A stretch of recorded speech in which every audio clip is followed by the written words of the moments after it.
ভাইরে, আপনারা এই মহিয়সী গুণী নিম্নমানের অভিনেত্রীকে চিনতে পেরেছেন? 90 দশকের পোলাপানদের তো এই অভিনেত্রীকে চেনার কথা। ওনার নাম হলো অরুণা বিশ্বাস। যৌবনকালে এই অরুণা বিশ্বাস সাড়া জাগানো অভিনেত্রী না হলেও বুইড়াকালে মনে হয় খাট কাঁপানো নেত্রী হয়ে গিয়েছিল।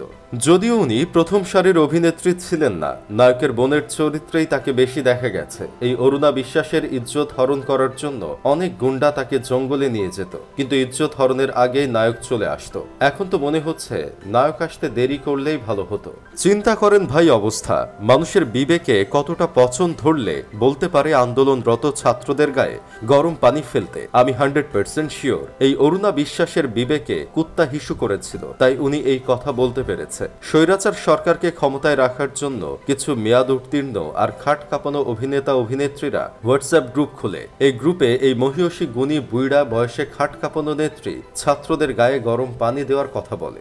অরুণা বিশ্বাস হয়তো এটা ভুলে গেছে, যেখানে বন্দুকের গুলি পোলাপানদের পিছু হটাতে পারেনি, সেখানে গরম পানি দিলেও কাজ হতো না। শুনেছি এই নিম্নমানের অভিনেত্রী চুপি চুপি দেশ ছেড়ে পালিয়ে গেছে। এই নিম্নমানের অভিনেত্রী যদি দেশে থাকতো, পোলাপান ওর পিছনে কুত্তা লেলিয়ে দিত।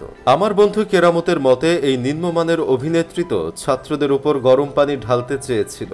এখন অভিনেত্রীকে কাছে পেলে উট পাখির সিদ্ধ গরম ডিমের শুভেচ্ছা জানানো হোক। এখন প্লিজ দয়া করে কোনো সুশীল ভদ্র মানুষ আমাকে জ্ঞান দিয়ে বলতে আসবেন না মায়ের বয়সী একজন মহিলাকে এমন ভাবে বলতে পারো। দেখেন ভাই, মায়েরা মমতাময়ী হয়, কখনো কোনো মা বলতে পারে না তার সন্তানের বয়সী ছাত্রদের উপর গরম পানি ঢালার কথা। তাই দয়া করে আমায় কেউ জ্ঞান দিতে আসবেন না। এখন আপনাদের সাথে পরিচয় করিয়ে দেই আরেক মহান নারীকে। অবশ্য উনি নারী না, উনি হলেন ভাড়ায় চালিত গাড়ি। টাকা দিলেই যে কেউ এই গাড়ি চালাতে পারবে। এই মহান ছিদ্র নায়িকার নাম হলো আসনা হাবিব ভাবনা। ওনার মতো পোল্টিবাজ নায়িকা এই ভারতীয় উপমহাদেশে আরেকটা আছে কিনা আমার সন্দেহ। 2 দিন আগে উনি আবু সাইদের ছবি এঁকে গণমাধ্যমকে বলেন, ছাত্র আন্দোলনে আমি মূলত প্রতিবাদ জানাতেই রাস্তায় নেমেছিলাম। আমি একজন চিত্রশিল্পীও, তাই আমার মতো করে প্রতিবাদ জানিয়েছি। এই বড় ছিদ্র বিশিষ্ট অভিনেত্রী আবু সাইদের চিত্র এঁকে এটাই বোঝাতে চেয়েছিল সে ছাত্রদের পক্ষে ছিল। অথচ অবাক করা বিষয় হলো, আলো আসবেই গ্রুপে এই ছিদ্রযুক্ত নায়িকা ভাবনাও ছিল। সে চুল ছেঁড়া কুখ্যাত নায়ক সাইমন সাদিকের সঙ্গে কিশোরগঞ্জ ছিল। ভাবনা গ্রুপে মেসেজে বলে, আমরা একসঙ্গে কিশোরগঞ্জ থাকায় আসতে পারছি না, মনটা পড়ে আছে। জয় বাংলা।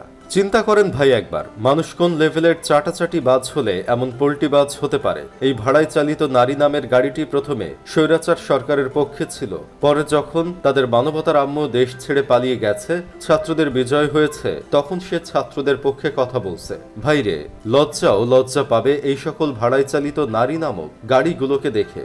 ইস, সেদিন যদি ফার্মেসিটা খোলা থাকতো তাহলে হয়তো হাবিবুল ইসলাম হাবিব এই ভুল কাজটা করতেন না। তাছাড়া রেহানা হাবিব একটু যদি বাধা দিত তাহলে এই ছিদ্রযুক্ত নায়িকার দুনিয়ায় আমদানিও হতো না, আর আমাদের এইসব দেখা লাগতো না। যাই হোক, শেষমেশ আমি গোলাম হোসেন একটা কাজের কথা কই। এই আলো আসবেই গ্রুপে যত নায়ক নায়িকা ছিল প্রত্যেককে আমি খুশি হয়ে আইক্কাওয়ালা বাস দিব।